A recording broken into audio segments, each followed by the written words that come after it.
Skratka, kako daleč so zdaj ta projekt protipoplavnih nasipov, kdaj boste lahko začeli urejati oziroma država? No, dejstvo je, da je, kot sem že na sami seji povedal, so ta pota včasih čudna.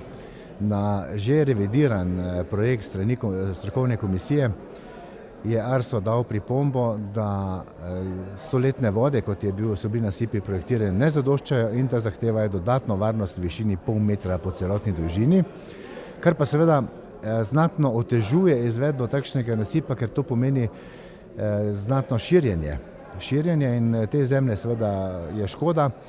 Hkrati pa je projektant predlagal rešitev, da bi istočasno zamenjali ta most na Zbelovem pri Pekarni, ki je ravno itak potreben zamenjave, ker je lesen in preozek, še z enim mestnim opornikom in za današnji čas prav čudno izgleda.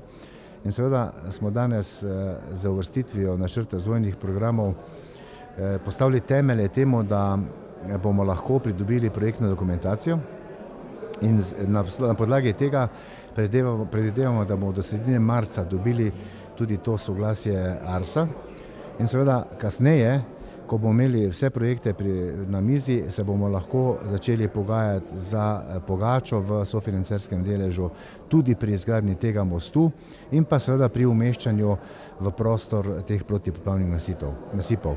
Glede na dinamiko, kot danes se državni organi sučajo, se bojim, da to še ne bo letos, pa vendar, glede na tiste ovire, ki ti jih postavljajo, se vedno vesel, če se približaš cilju.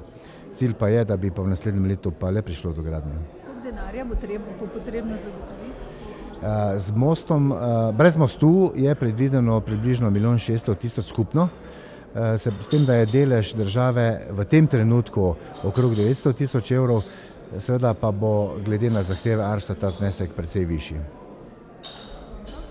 Kakšna je v bistvu možnost, da bi občina subvencionirala delovanje tržnice, vsaj dokler se ne prime med domačini? Poglejte, to je vprašanje za financerje in pravnike. Ni tako enostavno, kot proračunska sredstva ne moreš kar tako deliti in je ta znesek sedanjih 25 evrov za kiosk mesečno, jaz vedno trdim, da to sploh ni težava, ampak je težava čisto drugje. Prvič v neorganiziranju ponudnikov, pridelovalcev domače hrane, tudi delno v navadah potrošnikov, ki raje grejo pod neonke gledati tisto zelenjavo lepe barve. In pa seveda nam je neke vrste trn v peti tudi današnja zakonodaja, se pravi davčne blagajne. To pa je marsikoga odvrnilo, ki je že bil na tržnici v Konicah. Država ukinja status pravne osebe KS-om. Kaj konkretno to zdaj na Konjiškem pomeni? Nisem prepričan, da jih ukinja. Gre malo na ovinek. Pri finančnem poslovanju so sprejete spremembe, niso pa krajevne skupnosti ukinjene kot samostojne pravne osebe. Jemlje jim pristojnost, ja. No, pogledajte, v praksi to pomeni, da je večina krajevnih skupnosti se je že do sedaj posluževala strokovne pomoči pri izvajanju javnih naročil. Seveda v vseh krajevnih skupnostih te prakse še ni in na nek način sem jaz vesel, da je nekdo pospešil to, da se obnašamo tako, kot zakonodaja od nas zahteva.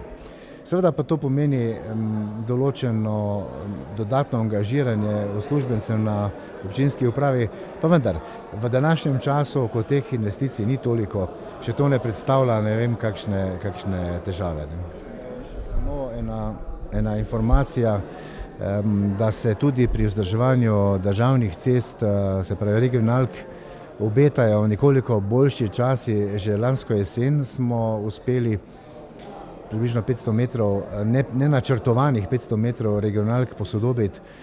Po zadnjem sestanku na Direkciji Republike Slovenije za infrastrukturo po novem smo dobili nekoliko boljša zagotovila glede samega vzdrževanja, nekoliko več sredstev je namenjeno, pa vendar počakamo. Jaz upam, da bo teh sredstev nekoliko več, kot je bilo v lanskem letu, se pravi, da bo ta dolžina tam nekje 800 metrov, mogoče kilometer v več etapah, kar je vsekakor pozitivno. Znaten napredek smo dosegli tudi pri krožišču v Lipi. V zelo kratkem času, seveda zopet ta birokracija zelo počasi melje.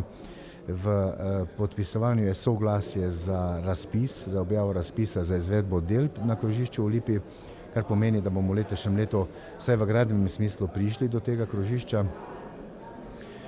Mogoče še informacija, da smo nekatere stvari uspeli razčistiti, kar nismo imeli vedno do zdaj te sreče. Zelo konstruktivno smo šli od točke do točke, premikali doseženo pri uvrstitvi levih zavijalcev, Zeče, Tepanje. Vsaj vemo, kje smo in upam, da smo z zadnjo predstavitvijo stanja na regionalni cesti Loče-Ponikva-Dole, vsaj za ta del, kjer so se izvajala dela pri rekonstrukciji železniške proge, le premaknili, da ne bo ostalo takšno stanje, kot je. Namreč kot lokalna skupnost smo tam pred pričetkom del z sporazumom si zagotovili, da mora izvajalec v sklopu tega projekta tudi obnoviti celotno dolžino lokalne ceste med Velbi in Lipoglavom ter vse priključke, ki jih bo uporabljal v času gradnje. In to je zdaj zagotovilo, da bodo dela še pred rokom, ki je 31. maj, tudi končana. Na državni cesti pa nažalost, kot rečejo, daleč od oči, daleč od srca in naši kraji so vsaj 100 km od Ljubljane in je treba večkrat pritisniti, upam, da se bo res kaj poznalo.